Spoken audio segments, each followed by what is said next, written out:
Weary and confused, the party sets up camp for the night. They take comfort in the sounds of familiar insects and birds. Xerxes and Buddy desperately choke down some medicinal roots and prepare for a long night of staving off their infections. Come morning, they will be on their feet again, barely. Xerxes hopes they can get back to the city soon to get proper treatment. While clearing the campsite, Simon finds a rare plant growing amongst the foliage. He recognizes it as Farlight Leaf. Rumors say ingesting it can enhance an archer's aim and focus, but not without side effects. Sal decides to present the Sword of Aventine to Cody for safekeeping after the young recruit's impressive performance and heroism that day. Cody regards the sword with admiration. It is a masterfully crafted blade, but something about it feels off. He decides it's probably nothing. Discussion around the fire turns to the abandoned village and what could have become of it. They look to the rescued survivor named Anne for any clues. You guys didn't notice the giant spider webs? The bites on the bodies? Simon remains quiet. He did not notice the bites or the clues. He had been fully caught up in Gruppo's futile treasure hunt.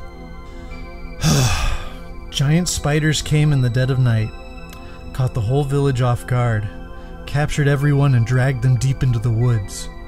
Then people started coming back, but they weren't people anymore.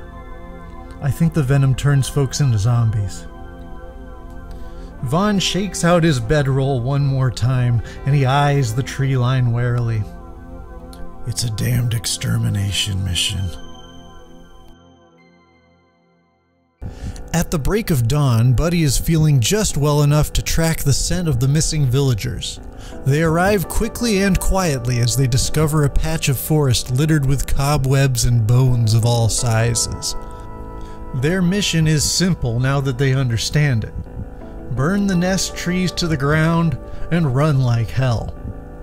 As they distribute their flint and tinder boxes, Buddy whines and points at what appears to be a huge, human body-sized cocoon. It shakes and emits a muffled cry, and the fellows realize this mission might be more complicated than they first thought. Simon decides to spring into action, bringing Cody and Sal with him to check the nearest cocoon. They carefully pry the webbing apart and find a nun, weary and hungry but mostly unharmed. Sal notes that the spiders must have been preserving their victims for later. Any of these cocoons could contain a villager in need of rescue. Simon, meanwhile, steadies his aim and takes a shot. He obliterates one of the giant spiders from range. This does not go unnoticed by the other arachnids, who advance, chittering their fangs. Gruppo knows the sooner they check all of these cocoons, the faster they can leave. He discovers a kindly old grandma. He does not help her get up. The other members decide to stick together as a B squad. Xerxes is still feeling the effects of yesterday's rat attack. As a precautionary measure, he was given the potion of toughness, which he now drinks. Simon finds himself entangled in some loose webs. Thankfully, his nearby allies are able to cut him free before he can embarrass himself further.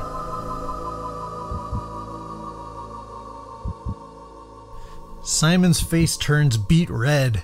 He resolves that in order to avoid any further humiliation, he has to become the best sniper anyone's ever seen. He chokes down the Farlight Leaf in a single bite. The world suddenly feels as if it's in focus for the first time ever. He can see individual hairs growing off of the body of the giant spider. Shooting it dead is a trivial matter. The two rescued survivors see this as a good chance to start making their escape. And the remaining arachnids see this as a chance to leap onto our heroes. Xerxes drags his weary body over to the conflict, hoping to assist. Cody feels braver with Xerxes around. He decides the time to swing the Sword of Aventine is now. But as he raises the blade, it twists in his hand awkwardly as if it has a mind of its own.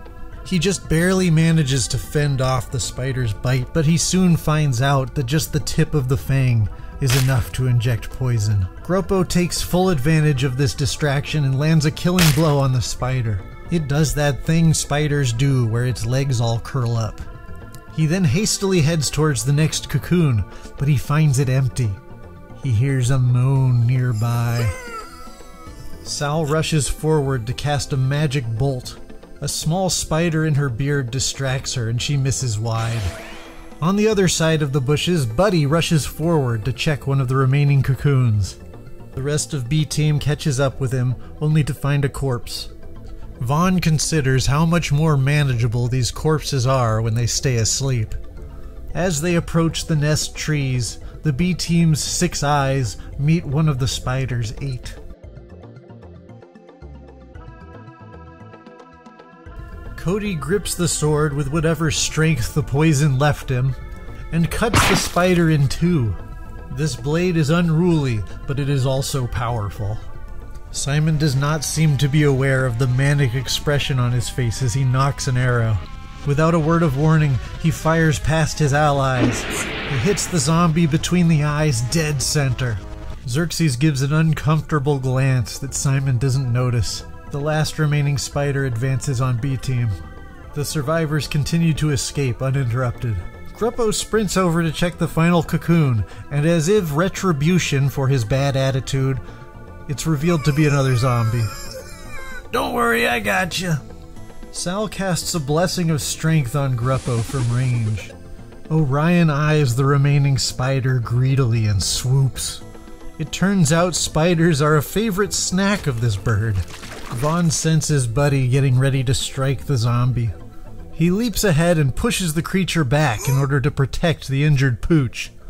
Buddy's tail wags just a little as he approaches Vaughn. Where the world sees a macabre and off-putting arcanist, Buddy only sees a friend. Speaking of friends, 2 more spiders enter the clearing.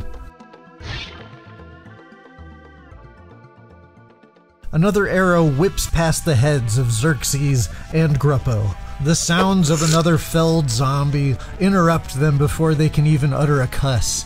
Cody fights through his poisoned wooziness and makes as much distance from Simon as he can. The 2 new spiders leap onto Buddy, who yelps in fear. Sal, trusting Gruppo to help out B Team, moves the opposite direction and burns down one of the nest trees.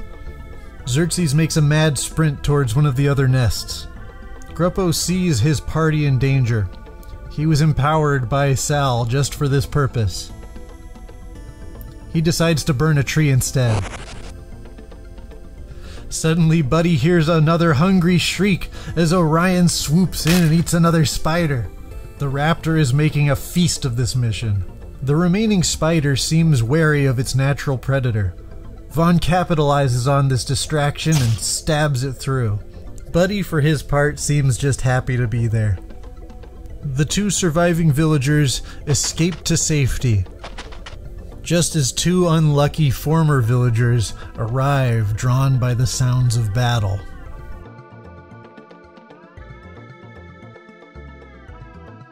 Simon gleefully takes aim at his new targets. Perhaps it's the approaching fog of the evening, or perhaps the effects of the leaf are finally wearing off. He finally misses a shot. Simon snaps from manic confidence to fear. He makes a break for it. The rest of the party set the nests aflame, uninterrupted. A chorus of shrill arachnid screams pierces the air. The sound eventually fades away as the embers drift upwards, greeting the dusk. Cody somehow finds himself leading Simon back to safety, and everyone else joins them.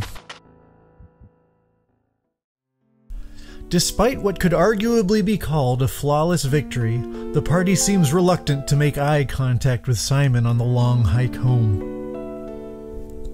Orion flies ahead, carrying a note for the palace regarding their mission. Buddy sticks close to Vaughn, who almost maybe cracks a smile when nobody is looking. Sal helps Xerxes and Cody hobble along the trail. The 2 veterans share tall tales of their adventures, and Cody believes all of them. Gruppo sulks along by himself, treasureless and tired.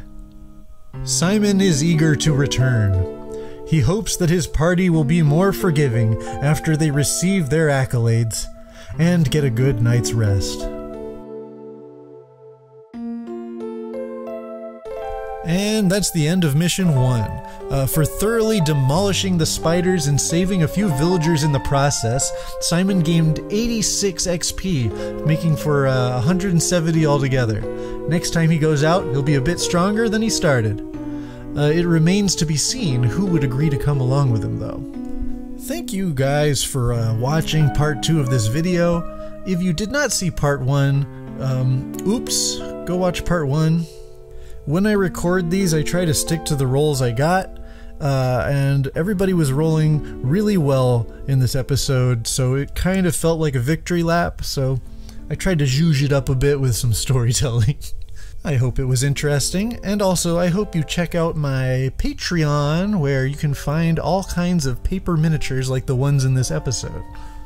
As of recording this, I'm charging basically nothing for the lowest tier, and you can get access to a lot of stuff.